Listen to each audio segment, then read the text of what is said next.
రూపాయలు ఉంటున్నాం 10 గ్రాములు. 2035లో అది 10 గ్రాములు నీకు 8 లక్షలు అవుతుంది.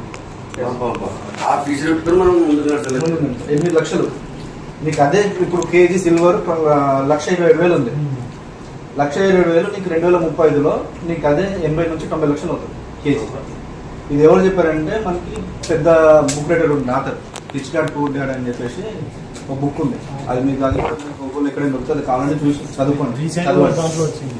అది ఏంటంటే ఫైనాన్షియల్ గా మనం ఎట్లా స్టేబుల్ ఉండాలి, ఎట్లా సంపాదించాలని కంప్లీట్ డీటెయిల్స్ ఉంటాయి రిచ్ డాడ్ పూర్ డాడ్ అని. ఒకసారి ఎవరైనా కావాలంటే మనకు తెలుగులో కూడా ఉంది బుక్, ఇది తీసుకొని చదువుకుంటే 200-300 ఉంటుంది. జస్ట్ ఒక రోజు ఒకసారి చదివినా మీకు అర్థమైపోతుంది. దాని నుంచి మనం ఫైనాన్షియల్ గా ఎట్లా ఉండాలి, డిసిప్లిన్ అంతా మనకి దాంట్లో. సో ఆయన చెప్పి ప్రొజెక్ట్ చేశాడు అనమాట, నీకు 2035కి ఇది ఇలా ఉంది అని చెప్పేసి. ఇప్పుడు గోల్డ్ ఎందుకు, ఇప్పుడు నీకు గోల్డ్ కంటే ఇన్వెస్ట్మెంట్ చేస్తే సిల్వర్ మీద ఎందుకు ఇన్వెస్ట్ చేయాలని అనుకుంటే, ఇప్పుడు వచ్చేదంటే మన EV electrical vehicles, solar panels, నీకు వాడి ఏ ఈవీ వెహికల్ అయినా, ఏ హైడ్రోజన్ వెహికల్ అయినా దానికి కంపల్సరీగా సిల్వర్ కంపల్సరీ కావాలి. సిల్వర్తో పాటు నీకు కాపర్ అండర్ రేటెడ్. ఇప్పుడు కూడా కాపర్ అనేది నార్మల్గా మీకు బయట మార్కెట్లో బాగానే, కాపర్ అనేది అండర్ రేటెడ్ మెటల్. ఇప్పుడు కాపర్ మీద పెట్టిన రేపటి రోజున ప్రతిదీ కూడా కాపర్ లేకుండా ఏ ఇంజన్ కానీ ఏ మిషన్ కూడా తయారు కాదు. కాపర్ కంపల్సరీ కావాలి. ఆ విధంగా ఏం మాట్లాడదు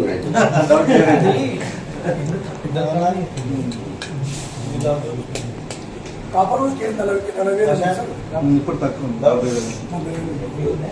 ఫ్యూచర్లో అది కూడా పెరుగుతుంది. ఎందుకంటే డిమాండ్ పెరుగుతుంది కూడా, సప్లై తగ్గుతున్నప్పుడు డిమాండ్ పెరుగుతుంది.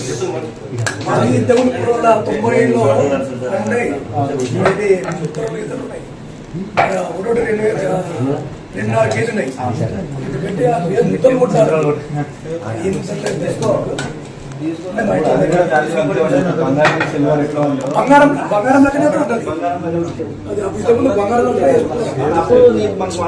చాలా తక్కువ.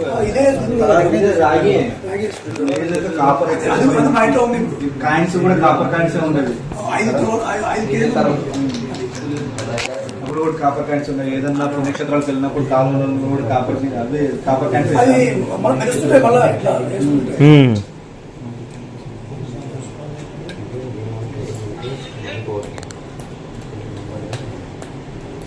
కంపెనీ ఉంటారు కదా సార్, కంపెనీ స్టార్ట్ చేశారు. ఎంతమందితో వాళ్ళందరూ కలిసినట్టుగా కంపెనీ కలిసి అంటే జిఎన్ఏ ఉంది కదా, జిఎన్ఏ కిందనే శుభక్షేత్రంలో మెంటర్స్ ఉన్నారు. మెంటర్స్ ఇప్పుడు హెచ్కేఆర్ ఉన్నాడు, గురు సార్ ఉన్నారు. ఇప్పుడు వాళ్ళు మెయిన్ శుభక్షేత్రకి కంప్లీట్ గా వాళ్ళ హ్యాండ్ ఓవర్ లోనే మీకు రన్ అవుతూ ఉంటుంది. పైన జిఎన్ఏ ఉంటుంది. డిస్కషన్ లో ఏమైనా ఇబ్బంది చెప్తా. ఇప్పుడు ఎగ్జాంపుల్ గా అంటే పైన ఉన్నది జిఎన్ఏ, దాని కింద ఉన్నది ఇది. మీకు ఇక్కడ పైన ప్రాబ్లమ్స్ వస్తేనే నీకు కింద ప్రాబ్లమ్స్ వస్తాయి. ఇప్పుడు కింద ప్రాబ్లమ్స్ రానప్పుడు వరకు కింద ప్రాబ్లమ్స్ వచ్చిన పైన ఒకటే ఉంది. పైన 100 మంది లేరు, పైన ఒకటే ఉన్నాడు. పైన జిఎన్ఏ ఒకటే ఉంది. కింద ఎన్ని ప్రాబ్లమ్స్ వచ్చినా వాళ్ళని చూసేసి ఇంకోటి పెట్టుకునే ఛాన్స్ ఉంది మనకి. అవును, అర్థమైందండి. ప్రీవియస్ తెలుసు, అదే విన్ మార్క్